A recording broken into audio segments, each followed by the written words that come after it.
Ijanony eto Madagasikara foana amin'izay Andry Rajoelina Andry araka ny fantatra nandritra ny fahatongavany teny amin'ny seranam-piaramanidina Niresaka Ivato omaly. Tsy toy ny mahazatra fa tamin'ny fomba manetriketrika tokoa no nitsenan'ireo mpomba azy teny amin'ity seranam-piaramanidina ity. Nivoaka tamin'ny fanginany amin'izay ihany koa ny filompamorona ny antoko mapara izay namoaka ny paik'ady ho fanandratana ny Madagasikara. Ao ny mihazakazaka mitady fahefana, mitady androbaka fahefana, fa ny ahy kosa sy ny mpiara-miasa amiko dia niazakazaka any amin'ny fitadiavana sy fijerevana vahaolana.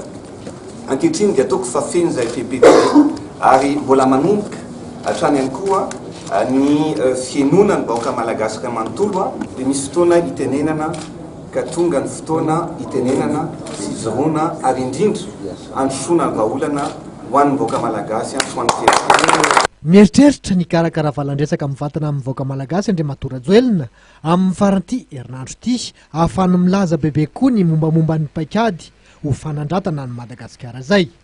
Sikatsikaritra teny Ivato avokoa ireo lohandoha ampisorona ao amin'ny antoko mapara raha tsy tanisa afa-tsiry Kristina Razanamaso, Erasoa Marmaka, Andry Rajoelina, Narmamy Irma, Jean Brunel Razafintsandraofa ary Pierre omaly nitsenan'ireo Andry Rajoelina.